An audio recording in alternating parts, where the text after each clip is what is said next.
How's it going, everyone? Welcome to another episode of the Respect and Pray Show. I am your host, the one and only Miguel Mike Medina, Triple M. In this episode, I have someone who's a play-by-play broadcaster. She also has experience reporting, shooting, editing, writing for television, public relations, marketing, event coordinator. The list goes on and on and on, and she's only 27, guys. But what she is doing so far is flat out impressive. Baseball is her passion, is her sport. And stay tuned for this interview because you're going to get to know more about her early beginnings, all the way to what she's doing right now. It's a fantastic interview. So I hope you enjoy this one. Ladies and gentlemen, it's a great honor to present to you Ms. Jill Gearin. Jill, thank you for joining me today. Absolutely. Thanks for having me. So how did this started with this whole sports baseball journey? You're a play-by-play broadcaster. Did it start as something when you were little? Did something you had envisioned when you were little? Or did this happen when you attended Emerson College and, just take it from there? Right. So, started out, I just loved baseball as a little girl. I started playing when I was 6, moved over to softball when I was 8. Um, I loved going to games with my dad. I would score every single game that I went to and just fell in love with the game as an athlete, not so much as a broadcaster, but as an athlete, as a person. So when I was 12, just kind of got the idea of going into sports broadcasting because of my mom. She said, you know a lot about sports and you talk a lot. Why don't you go into sports? She told me that after a few middle school boys teased me for liking sports. So I took that and ran with it, decided to be a sports broadcaster at age 12. Didn't actually do anything that was sports broadcasting related until I got to college, but I did pick Emerson College based on that program, their journalism program. How was it like to attend Emerson College? What were the biggest takeaways when you were there? So it was an interesting school. It was a small school. I think at the time there was only like 4,000, maybe 5,000 undergrad students, and it's located in downtown Boston. So a very different feel, which was nice because for our journalism classes, they would say, go outside and interview someone. And we just had to figure it out and go do that. I think one thing that I learned from Emerson is it doesn't hurt to ask. So my capstone project for my senior year, I had to create a 30-minute newscast, and I decided to do mine on Tufts Athletics because it was a D3 school, really known for their academics, and I thought it'd be a good story. So, some people, most D3 schools probably aren't going to let some college kid come in and interview. So I just took a chance and contacted their SID, and everything worked out from there. So I think I learned to just always, it doesn't hurt to ask and to make good connections with people. I really learned that this industry is not just about how good of a broadcaster you are, but it's about how good of a person you are. If you make good connections, networking is so, so important. I think networking is almost more important than your actual talent in this industry. Right, I agree.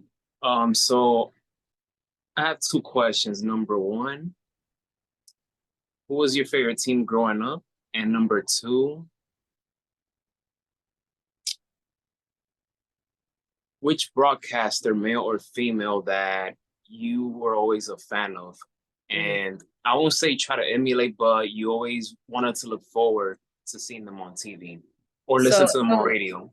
Right. So it goes hand in hand. So my favorite team growing up was the Boston Red Sox. Even though I'm from the Los Angeles area, my dad's from Boston. So brainwashed me everything Boston. So the Red Sox were my team. And with that, the TV broadcast that I listened to the most was Jerry Remy and Don Arcello. Um, I listened and watched Nesson as I was doing my homework every single day because on the West Coast, their games start at 4 o'clock for me. So I'm doing my homework while they're starting their 7 o'clock game. So that's what I did growing up. Of course, I have a huge like admiration for Susan Waldman, who's been with the Yankees for so long, and just her ability to be with a team for that amount of time to gain the respect of a really difficult fan base. The New York Yankee fans are not an easy group to get you to like, and everyone likes Susan. So I have a lot of respect for her. Yes, I'm a lifelong Yankee fan, and Susan Waldman, she's a trailblazer. She's been in the industry for so long.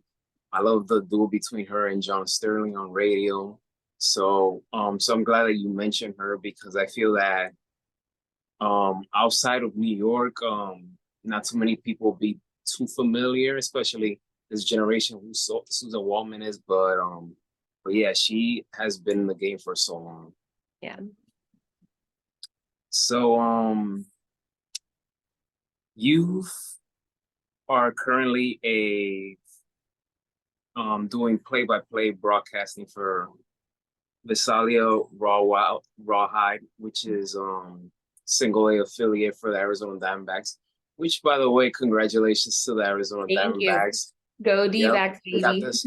I wanted them. I wanted them to win that series against the Dodgers, and I'm so happy for this organization. Their first NLCS trip since 2007. It's been a long time coming, so I'm very happy for this group. But this is your fifth year with them, right? Yep.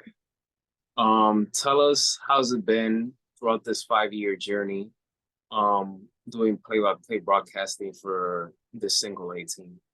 It's been a journey. I mean, I accepted the job when I was 22 years old. Now I'm 27. So the type of growth that I've had is honestly similar to the type of growth that you have in high school and the type of growth that you have in college, of just finding out more about yourself and kind of, for lack of a better term, gaining my voice, not only in the booth, but as a person, standing up for myself, standing up for different things that I believe in, whether it's something really big like sexism in the workplace, or it's something small like, no, I think this promotion will work better.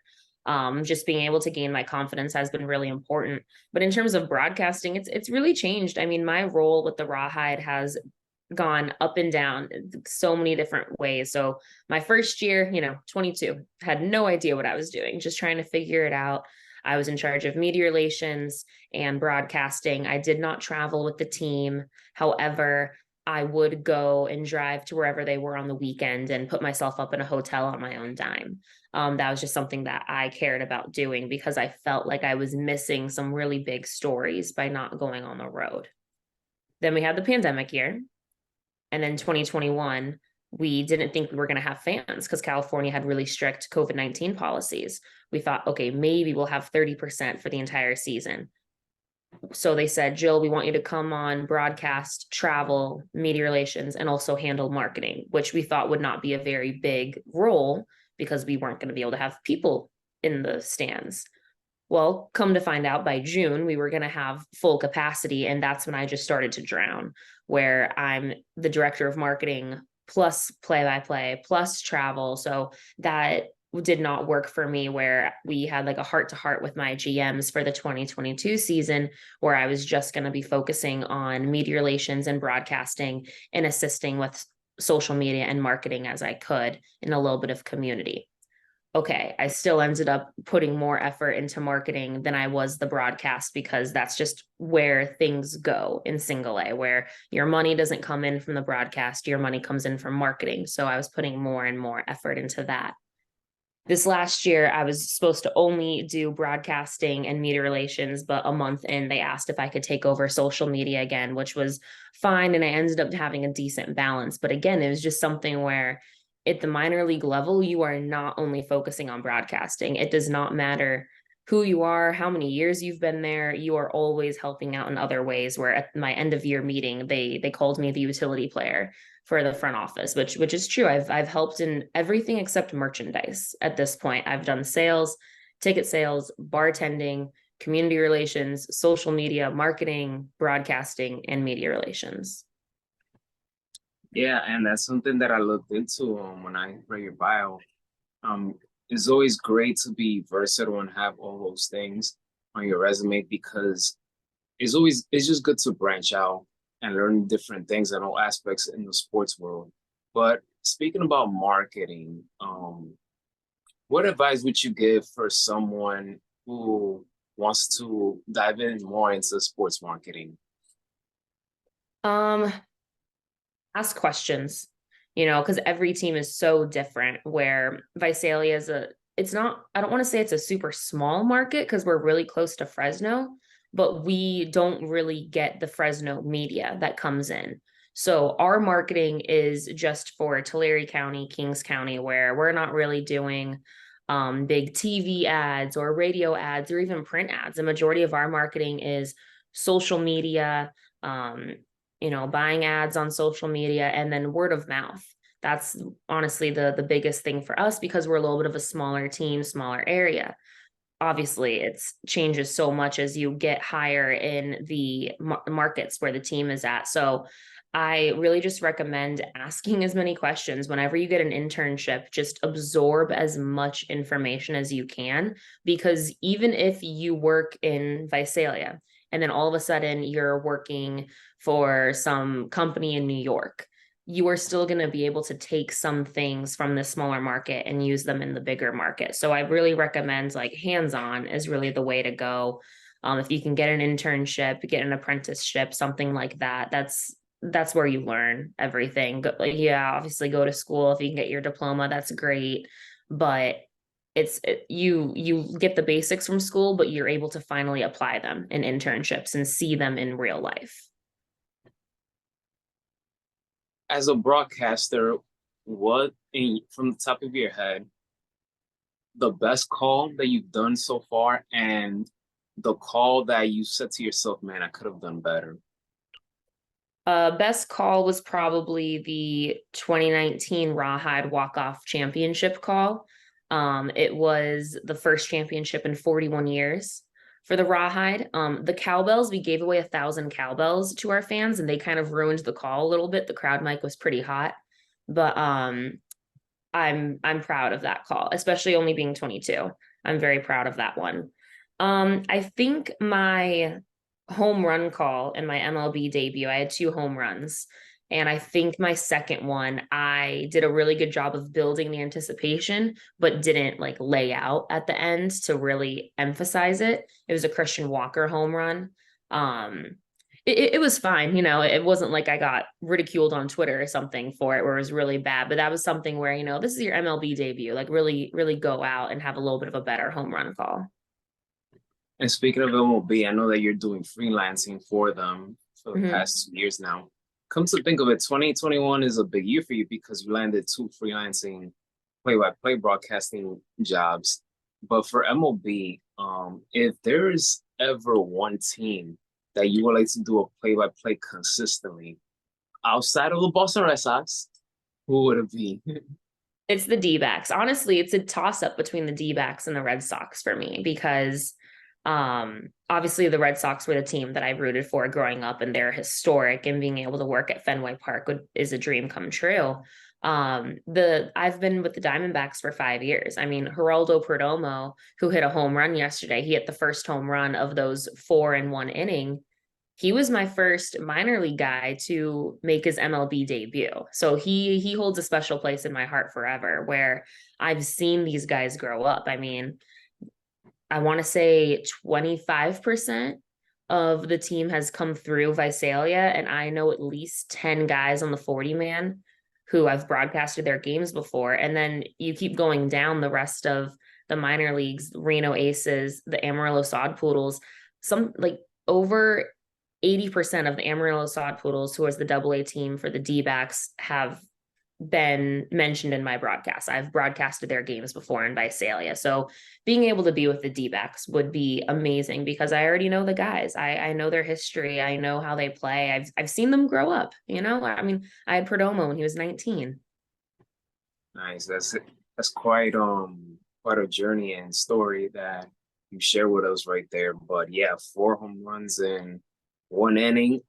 Very rare that we see that, but I was happy because like I said, I wanted Arizona to win that series against the Dodgers.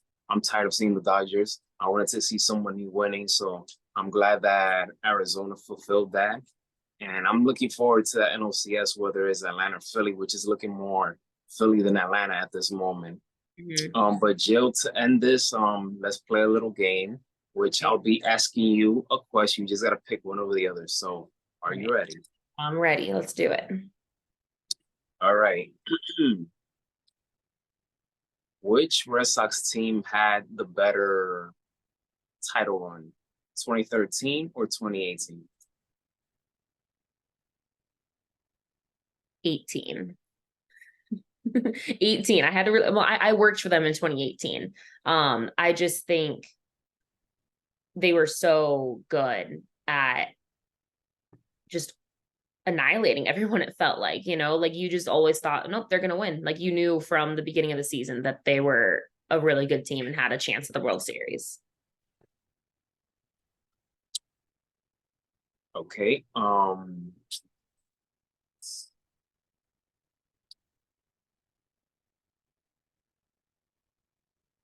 Which event would you do a play-by-play broadcasting?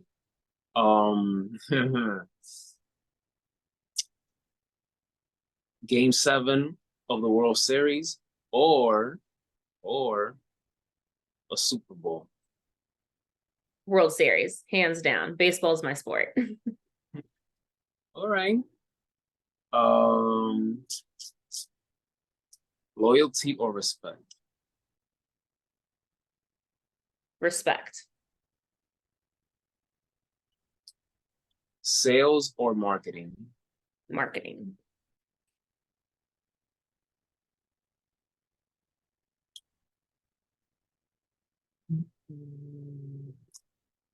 Pizza or tacos?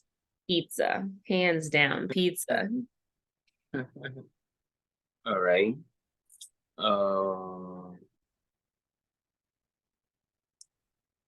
Make your own homemade food or go out to a restaurant with your friends? I like going out to restaurants. All right, not bad, not bad, not bad. So, Jill, where can we follow you and your work? Because you're a broadcaster, so if there's anyone out there that wants to hear you out, here's your chance to give away your social media handles, website, anything. Shoot. Yeah. Like you mentioned, I'm doing freelance work for MLB right now. I'm doing the Arizona Fall League. So that's where I am right now. But you can follow me on Instagram, Jill Gearin, just my name. Same with Twitter, Jill Gearin. For anyone who wants to follow along. All right, Jill, thank you so much for taking the time to do this interview with me. Best of luck. Congratulations on everything that you're doing. As for the audience out there, you'll be listening to this episode on Spotify through Baseball Heat Podcast with Mike, as well on video for the Respect and Praise Show. Jill, much respect and praise to everything that you're doing. And the fact that, you're doing this at such a young age, I can't even imagine how your career will be in the next 5 to 10, 15, 20 years from now. So continue to do what you're doing. And best of luck on everything. Thank you so much. I appreciate it. Do you enjoy the interview? Well, I hope you did. Thank you once again for watching another episode of the Respect and Praise Show. Feel free to hit that like button. Don't forget to subscribe, all right? And you guys always know my message. Have mutual respect, mutual love, and mutual admiration. So until next episode.